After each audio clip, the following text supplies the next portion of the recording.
Iman bizga farqi bor. Assalomu alaykum. Har doim nimadir hayotimizda ilk marotaba sodir bo'lsa, biz u narsani deyarli hayotimizning so'ngiga qadar o'sha ilk lahzalarni, ilk taassurotlarni eslab qolamiz. U narsa hayotimizda yana ko'p takrorlanishi mumkin, ammo ilk bu har doim boshqacha bo'ladi. Qahramonimiz bolaligini eslarkan bir sovuq tunni eslaydi. Quturgan bo'ronning sovug'i ich-ichimga kirib ketgandek bo'ldi.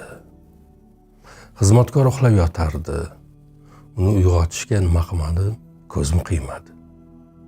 Xonani eshigini ochdim va qishning o'sha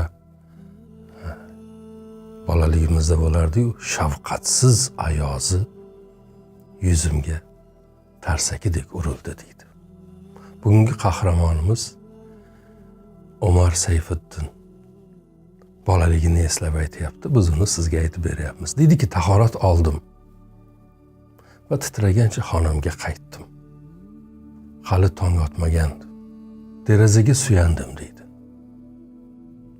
Pastda uylar, ko'chalar, biroz narida dengiz.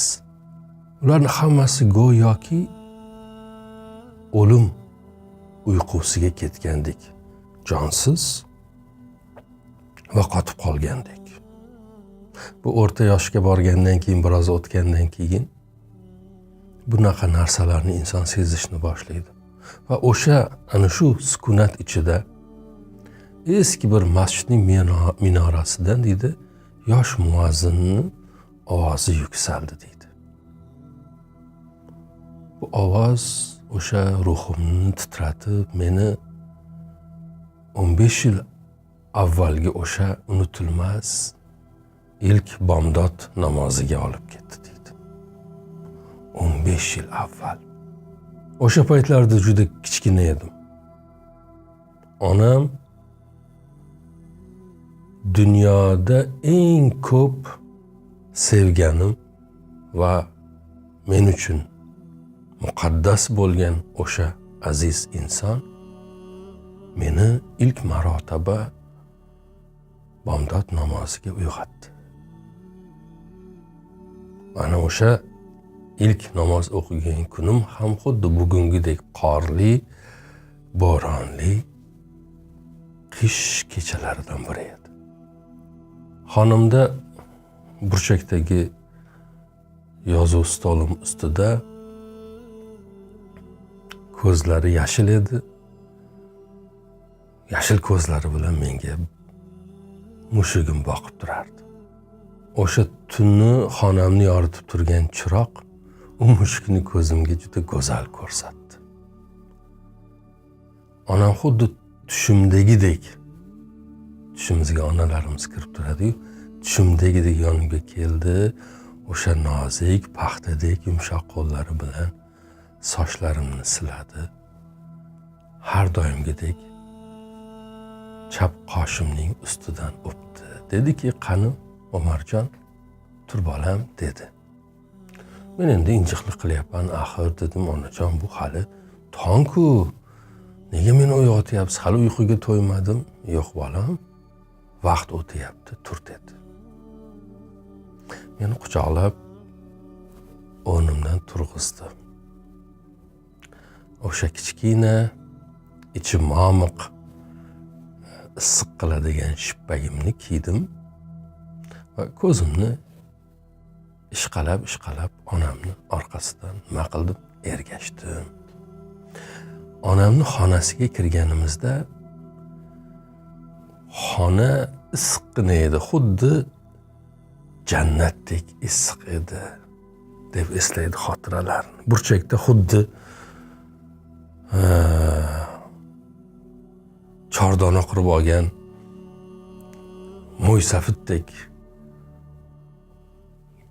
qora pech gurullab yonardi. Undan nur taralardi, undan issiqlik taralardi. Onamga yordam berib yuradigan bir qiz bor edi, ismi Parvin. U ham turgan ekan, qo'lida obdasta bilan yonimga keldi, hayron qoldim. Parvin ham turadi deb o'ylamagandim. Xirqamni yechishdi, yengimni shimarishchi hozirgidek esimda. Onam kichkinagina stulchani tagimga qo'ydi. Parvin iliq suvni quyib turdi. Men o'sha jajji qo'llarim bilan yuzimni yuvdim. Onam tepamda pichirlab turardi. Aytardi, yuzingni, endi qo'lingni, endi boshingga masx tort. Kabi agar xato qilsam to'g'rilardi. Ilk tahorat. Endi tahorat tugagach, onam bilan birga onam aytdi, men qaytardim, duolar aytib artindim. Keyin onam o'sha iroqi joynamozni, go'zal iroqi joynamozni yerga to'shadi. Boshiga yashil juda go'zal ro'moli bor edi, o'sha ro'molini o'radi va meni yoniga chaqirdi, kel. Men bordim. Iman islom moliyasi asosida daromad oling. O'sha muazzam, o'sha nozik ona vujudining yonida, joynamozda men ham turdim. Biz 2 rakat sunnat o'qimoqchi edik. U qo'llarini yelkasiga ko'tarib takbir aytgach, men ham ixtiyorsiz ravishda onamga taqlid qildim. Qo'llarimni yelkamga olib bordim. Namoz tugagandan keyin menga ana o'sha shirin, yurakni eritvoradigan tabassumi bilan onam o'girilib qaradi. Va unutmayman va dediki, bolam, sen ayolmisan? Ayollar shunday boshlaydi namozni. Sen erkaksan. Qo'llaringni quloqlaringga olib borasan. Keyin o'sha issiq qo'llari bilan mening kichkina qo'llarimni ushlab quloqlarimgacha ko'tardi. Ana o'shanda onamdan farqimni, ya'ni erkak bo'lish nima degani ekanini o'sha ma'sum bola aqlim bilan ilk marotaba o'ylaganman. Namozni tugatdik, keyin duo qilishimiz kerak. Men so'radim, qanday duo qilaman? Onam menga o'sha oddiy, o'sha samimiy duoni o'rgatdi. Allohim, musulmon bo'lganim uchun senga hamd aytaman degin. Vatanimni dushmanlarini parishon qilgin deb aytdi. Barcha aziyat chekayotgan musulmonlarga salomatlik bergin degin. Eng oxirida o'zing uchun, yaxshi inson bo'lish uchun duo qilgin dedilar. Men bu duoni, o'sha titilib ketgan duo kitoblarini o'ylab ko'p o'qiganman, ichimda takrorladim. Namoz tugagandan keyin onam aytdilar, bor kitobingni olib kelgin. Kecha qilgan darslaringni nima qilaman, eshitaman. Yugurib borib olib keldim. Hech qanday xato qilmasdan o'qib berdim, chunki u go'zal onam aytardilarki, yotishdan oldin darsingni o'qi. Tushingda farishtalar senga uxlab qolganingdan keyin o'rgatadi. Ya'ni o'qib uxlab qolsang, qolganini uxlab yotganingda farishtalar senga o'rgatadi derdi. O'sha tunda ham farishtalar menga duolarimni o'rgatgandi. Keyin onam meni yana issiq o'rnimga yotqizdi, hali vaqt bor dedi. Ammo meni uyqum yo'q edi. Onamni kuzatdim. Yashil ro'moli ostida xuddi farishtadek ko'rinardi. Qur'on o'qirdi. ovozi shunaqa hazin, shunaqa go'zal. Tashqarida tong bilan birga onamning ovozi ham yoyilib borayotgandek tuyulardi menga. Porlab turardi u ovoz ichida onam. Lablari qimirlagani sari go'yo ko'rinmas u ovoz bir farishtani qanotidek kelib meni siypalagandek bo'lardi. Yuzimga boyagi chap qoshimni yuqorisidan xuddi onamdek kelib bo'sa olayotgandek bo'lardi. Uni his qilib uyquga ketdim. Va hozir oradan endi qancha yillar o'tdi. O'sha soflik, o'sha iymonga to'la, sevgiga to'la tonglar. Men bu tonglarni hamma narsadan ko'p sog'inaman.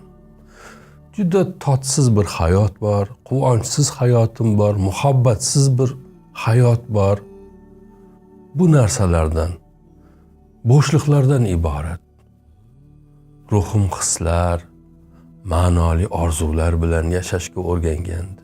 Endi ma'nosiz narsalar bilan yaralangandek. Tush kabi o'tgan u daqiqalar xuddi yo'qolib qolgan jannat kabi mendan juda uzoqdadek tuyuladi endi bugun.